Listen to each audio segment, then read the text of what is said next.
دیکھیں،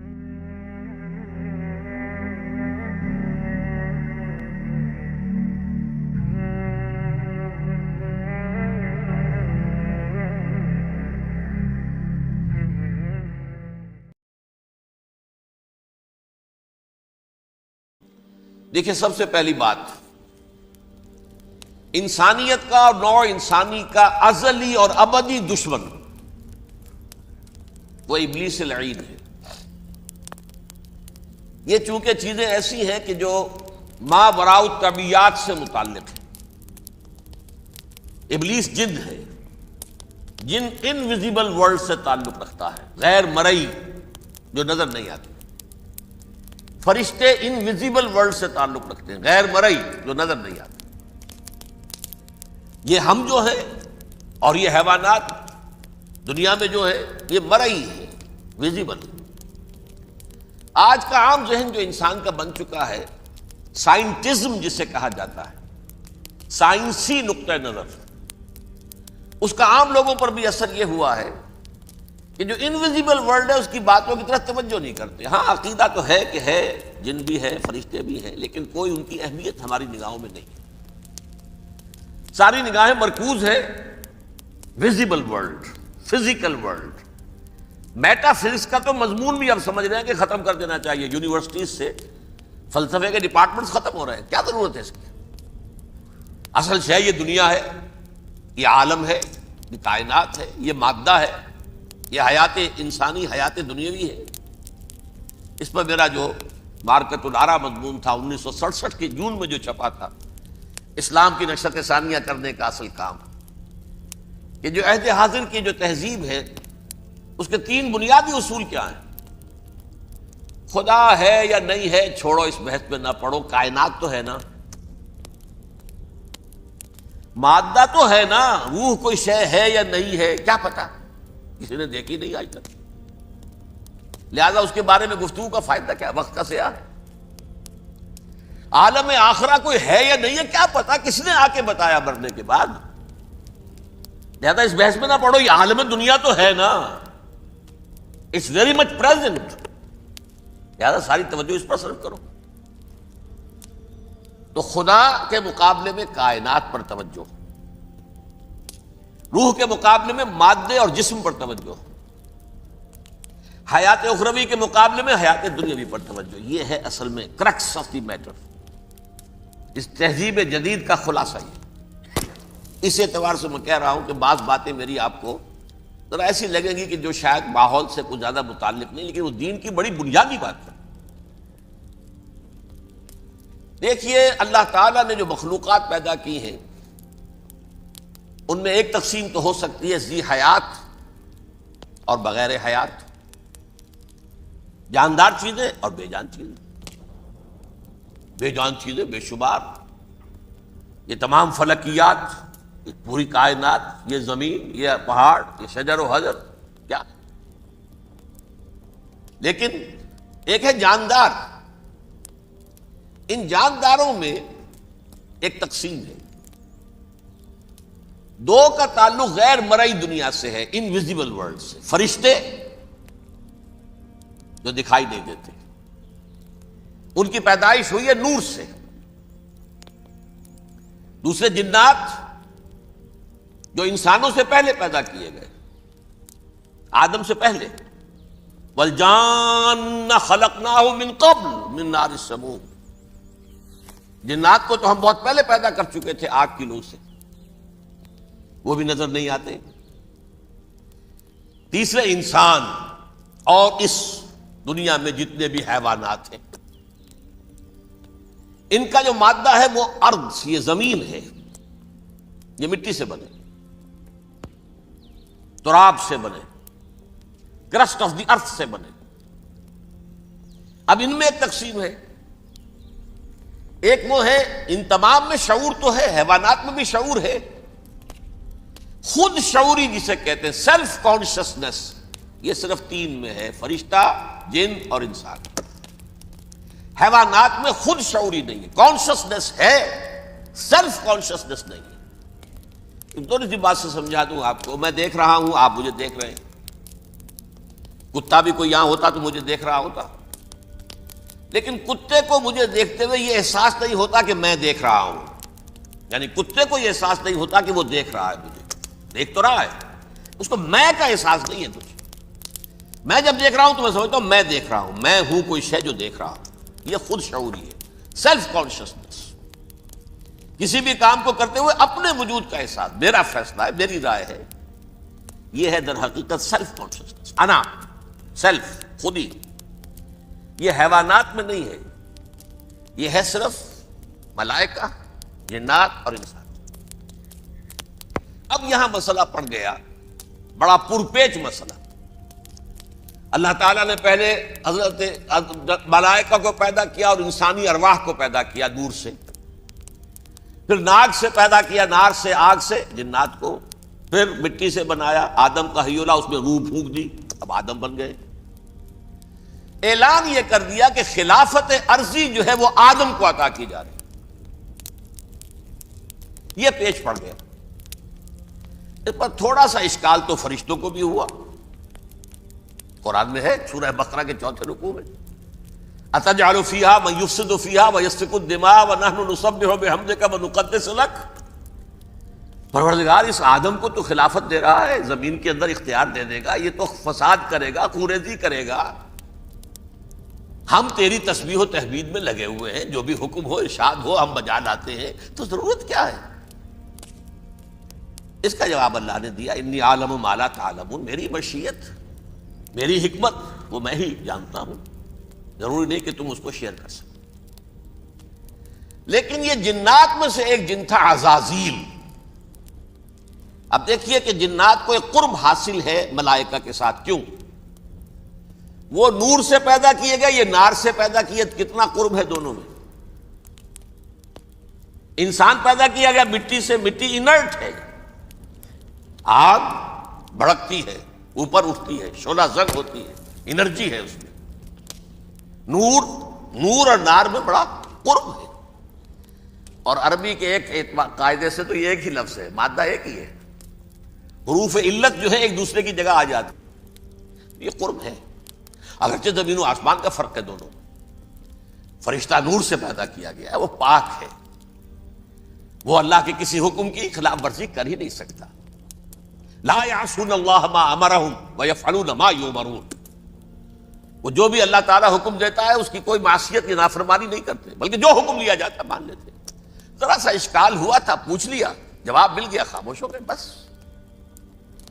لیکن عزازیل نامی ایک جن تھا، جو ایک تو جن ہونے کی نسبت سے فرشتوں سے کچھ نہ کچھ مماثلت تھی، قرب تھا، دوسرے یہ علم میں، زہد میں، عبادت میں اتنا اونچا تھا، اتنا اونچا تھا، اتنا اونچا تھا کہ یہ ملائکہ ہی کے صف میں شامل ہو گیا۔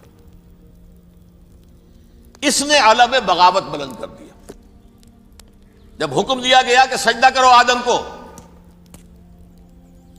اب یہ دیکھیے کس قدر یہ اہم مضمون ہے، اور آپ سوچ رہے ہیں یہ باتیں آج پہلی مرتبہ ہمیں اس طرح سنائی جا رہی ہیں، یہ باتیں تو علم میں آتی نہیں ہمارے۔ وجہ کیا ہے؟ آپ کو دلچسپی نہیں ان چیزوں سے، جدید تہذیب نے ان چیزوں کی اہمیت کو زیرو کر دیا۔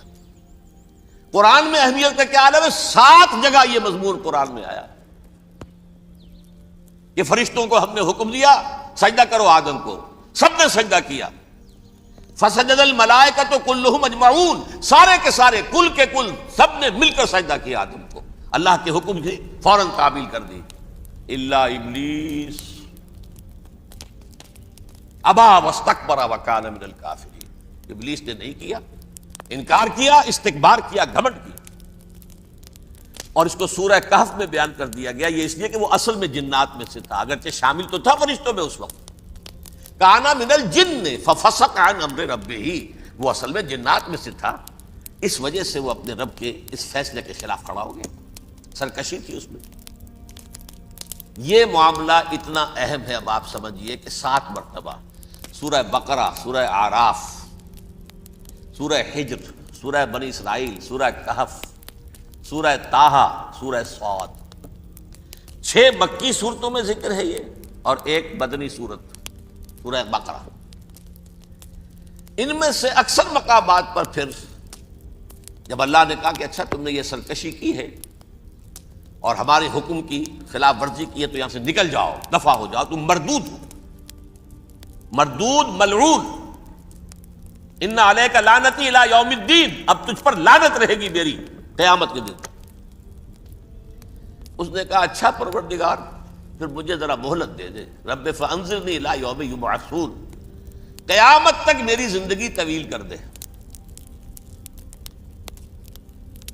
فذهب فإنک من المنظرین، کہہ دیا اچھا جاؤ، تمہاری یہ درخواست بھی ہم نے قبول کی۔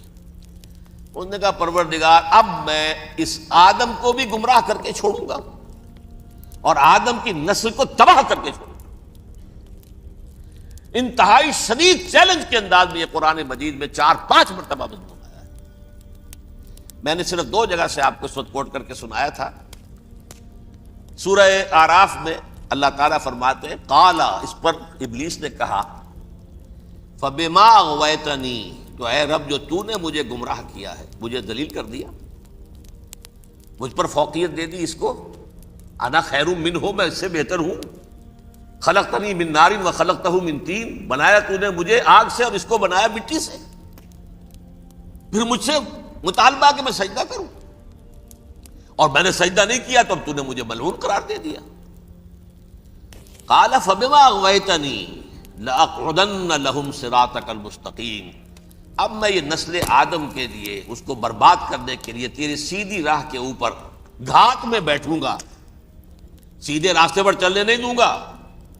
ثم لآتینہم من بین ایدیہم، پھر میں ان پر حملہ آور ہوں گا، ان کے سامنے سے بھی، ومن خلفہم، ان کے پیچھے سے بھی، وعن ایمانہم، ان کے داہنی جانب سے بھی، وعن شمائلہم، اور ان کے بائیں جانب سے بھی، ولا تجد اکثرہم شاکرین، اور تو دیکھے گا کہ ان کی اکثریت تیری شکر گزار بندوں پر مشتمل نہیں ہوگی۔ یہ چیلنج تھا،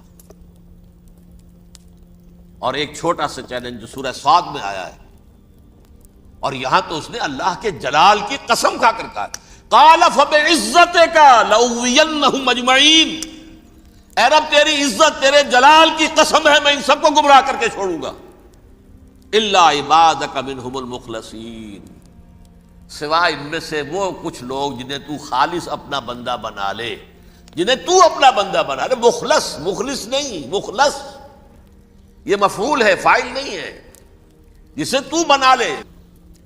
بعض لوگوں کو اللہ چن لیتا ہے، هو اجتباکم، تمہیں چن لیا ہے، استفاء، اجتباء، بس وہ بچیں گے جن کو تو اپنی خاص امان میں لے لے گا، باقی میں سب کو گمراہ کر کے چھوڑوں۔ یہ ہے اصل دنیا میں نوع انسانی کا ابدی دشمن، ازلی سے ابدی تک۔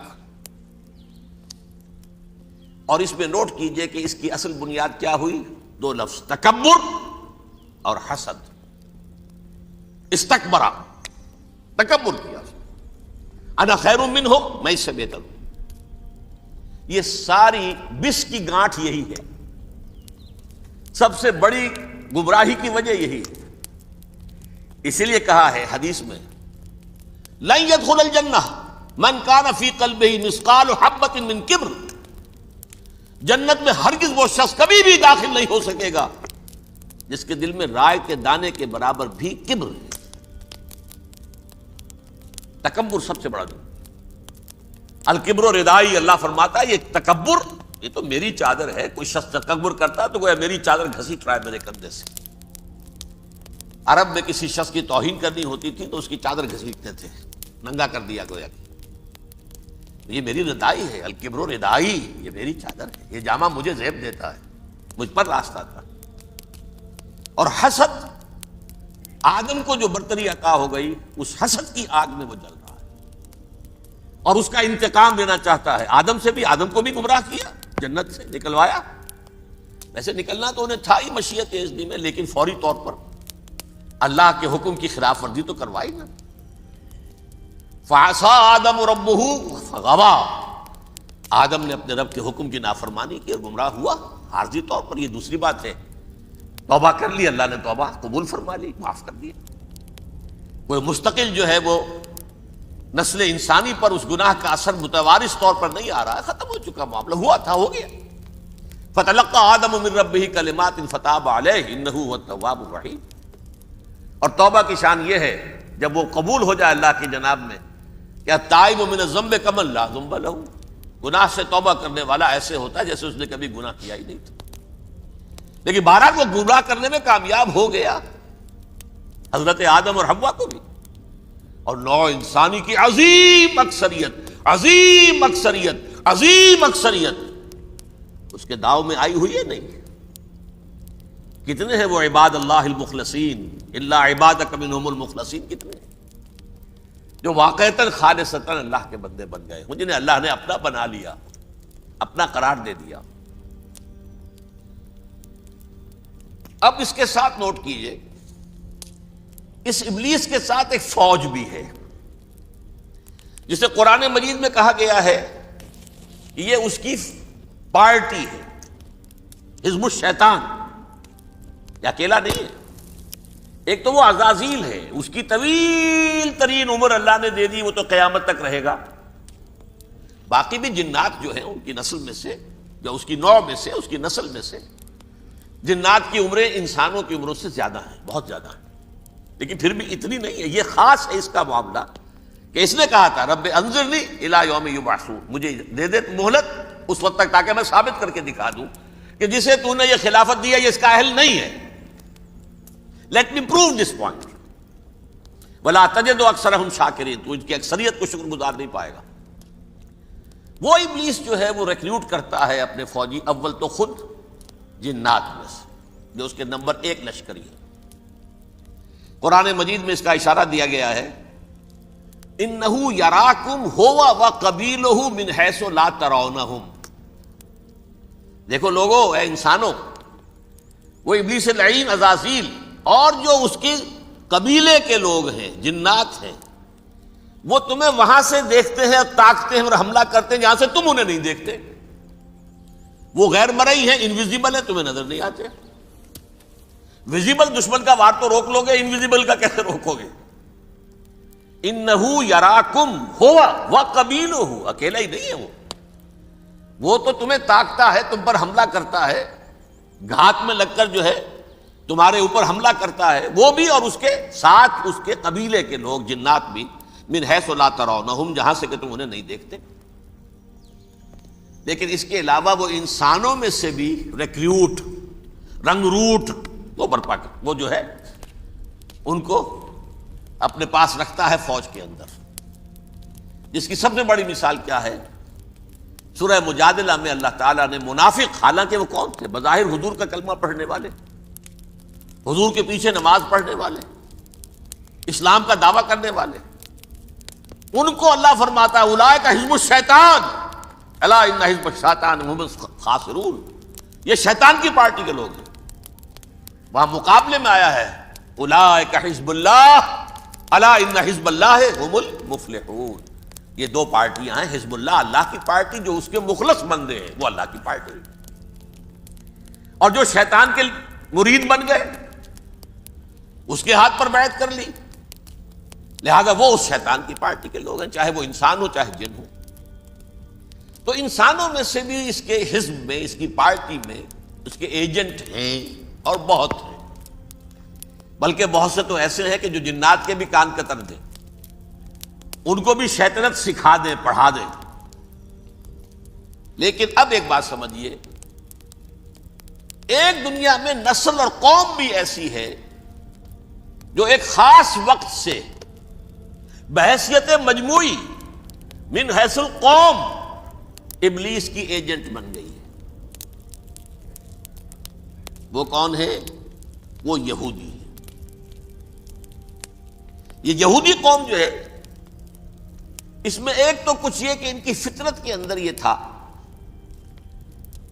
کہ ہم ہیں اصل انسان، باقی انسان جو ہے وہ انسان نما حیوان ہے، ان کی کوئی حیثیت ہی نہیں۔ ہم ہیں اصل انسان، نحن ابناء اللہ واحباؤہ۔ باقی یہ جنٹائلز، یہ گوئمز، غیر یہودی، یہ تو حیوانات ہیں۔ اب جیسے کہ انسانوں کو حق ہے کہ حیوانوں کو ایکسپلائٹ کریں، استعمال کریں، گھوڑے کو آپ تانگے میں باندھتے ہیں کہ نہیں؟ اس کی پسینے کی اور محنت کی کمائی ہے جو کھاتا ہے تانگا چلانے والا۔ البتہ یہ ضرور ہے کہ چونکہ اگلے روز پھر جوتنا ہے تو کچھ نہ کچھ تو اسے بھی کھلائے گا نا، اپنی کمائی میں سے کچھ دانے کھلائے گا، کچھ اور گھاس دے گا. یا بیل کو جوتنا ہے ہل میں تو کچھ نہ کچھ اس کو دینا ہوگا کھانے کو، لیکن پھر اسے استعمال کرنا.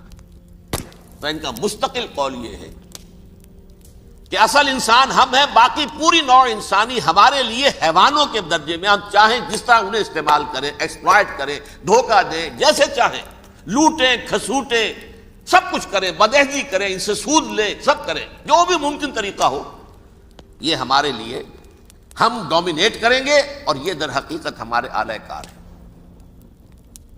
ایک تو اس اعتبار سے یہود بقیہ پوری نوع انسانی کے دشمن بن گئے. قرآن مجید کی وہ آیت بھی میں نے آپ کو سنائی ہے، وَقَالُوا لَيْسَ عَلَيْنَا فِي الْأُمِّيِّينَ سَبِيلٌ. یہ امیین کہتے تھے نا ان کو، جو غیر یہودی ہیں، کیونکہ ان کے پاس کتاب تھی، تورات تھی، اور کتاب نہیں تھی کسی کے پاس. لہذا یہ ان پڑھ ہے، پاگل ہے، جاہل ہے، امی ہے. ہم ہیں صاحب کتاب، ہمارے پاس شریعت، ہمارے پاس کتاب. یہ لوگ ان پڑھ ہیں، جاہل. لیس علینا فی الامیین سبیل.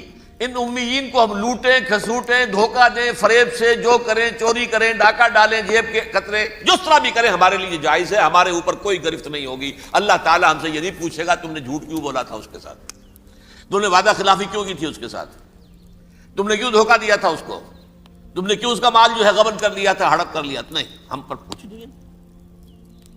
اس اعتبار سے ایک تو یہ انسانیت کی دشمنی ان کی گھٹی میں پڑ گئی. اس غلط خیال کی وجہ سے ہم تو بخشے بخشائے ہیں، we are the chosen people of the Lord. ہمیں تو اللہ اگر جہنم میں داخل بھی کرے گا تو صرف چند دن، لن تمسنا النار الا ایاما معدودات. باقی اصل میں تو ہم تو اللہ کے پسندیدہ، نحن ابناء اللہ واحباؤہ، اس کے بیٹوں کے مانند بڑے چہیتے ہیں، لاڈلے ہیں. یہ باقی دنیا، باقی انسان ہماری چراہ گاہ ہے، جیسے چاہیں چریں، جس طرح چاہیں ہڑپ کر جائیں. یہ تو ان کا پہلے سے مستقل معاملہ تھا. لیکن اس کے بعد ان کی تاریخ میں ایک دور وہ آیا جب حضرت مسیح علیہ السلام ان میں مبعوث کیے گئے. یہ 1400 سالہ تاریخ کا کلائمیکس ہے یہود کی. جب کتاب انہیں دی گئی تھی تورات حضرت موسیٰ کے ذریعے، وہ 1400 قبل مسیح کا واقعہ ہے. اس وقت سے لے کر اللہ کا وہ فضل ان پر ہوا، وہ فضل ان پر ہوا کہ کوئی ایک لمحہ ایسا نہیں آیا 1400 برس میں کہ ان کے ہاں کوئی نہ کوئی نبی موجود نہ. یہ تار ٹوٹا ہی نہیں. 2 سے شروع ہوا، موسیٰ ہارون علیہ السلام، اور 1400 برس کے بعد پھر آخری 2 ہیں، عیسیٰ اور یحییٰ علیہ السلام. یوں سمجھ لیجئے.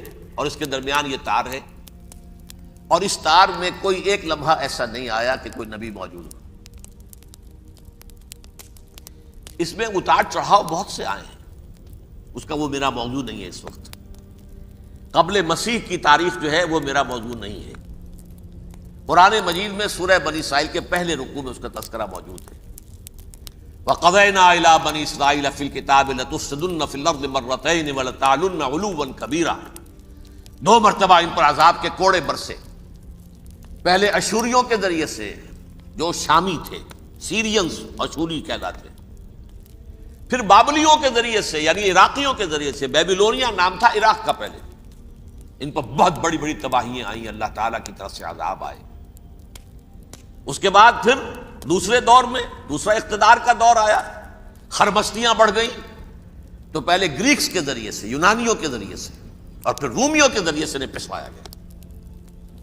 یہ دور گزر چکے تھے ان پر، 2 عروج کے دور اور 2 زوال کے دور. میری چھوٹی سی کتاب ہے تنظیم اسلامی کا تاریخی پس منظر، شاید 6-7 روپے کی ہوگی. اس کو آپ دیکھیں گے تو اس میں اس کا پورا نقشہ آپ کو مل جائے گا. ویسے تو یہ کہ میری جو ذرا بڑی کتاب ہے سابقہ اور موجودہ مسلمان امتوں کا ماضی، حال اور مستقبل، اس میں میں نے ان معاملات پر بڑی تفصیل سے بحث کی. بہرحال یہ جو دور تھا ان کا 1400 سالہ، وہ اونچ نیچ سے ہوتا ہوا جب آیا ہے حضرت مسیح کی بعثت پر، تو ان کی شرارت کی انتہا یہ ہو گئی کہ اللہ تعالیٰ نے مسیح کو رسول بنا کر بھیجا. رسولاً الی بنی اسرائیل. حضرت موسیٰ اور حضرت عیسیٰ کے درمیان رسول کوئی نہیں ہے، سب نبی ہیں. حضرت موسیٰ رسول تھے، اور حضرت عیسیٰ رسول ہے، درمیان میں داؤد ہو، سلیمان ہو، یشعیاء ہو، زکریا ہو، یہ سب نبی ہیں، یحییٰ نبی ہے، رسول نہیں ہے، لہذا وہ شہید کر دیے گئے۔ رسول شہید نہیں ہو سکتا، قتل نہیں ہو سکتا۔ لیکن عیسیٰ اور موسیٰ کے درمیان 1400 برس ان کے جو ہیں، اس کا کلائمیکس ہے حضرت مسیح علیہ السلام کی بعثت، اور حضرت مسیح علیہ السلام کو جسے اللہ نے اپنی روح قرار دیا، روح منہ، کلمتہ القاہا الی مریم، اللہ کا کلمہ، عظیم ترین معجزات۔ انہوں نے کیا کہا؟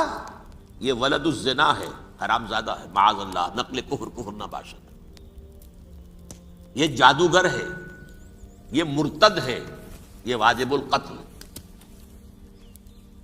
اصل حکومت اس وقت رومیوں کی تھی حکومت، لیکن انہوں نے انہیں آٹونومی دے رکھی تھی، اپنے مذہبی معاملات تم خود طے کر سکتے ہو۔ تو کائفاس جو اس وقت کا ان کا ہیڈ ربائی تھا سب سے بڑا، اس کی عدالت نے فیصلہ کیا مسیح کو سولی چڑھا دیا جائے۔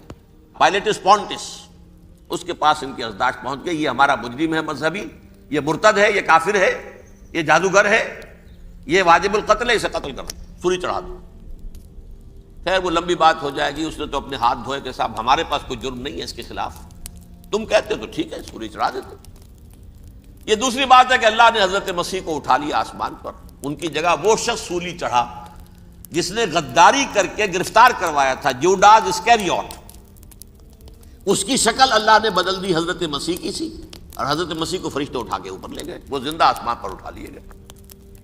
اور یہ ساری تفاصیل نہ قرآن میں ہے نہ حدیث میں ہے، یہ انجیل میں ہے، لیکن انجیل کون سی؟ برنباس کی انجیل، gospel of the Lord according to saint Barnabas.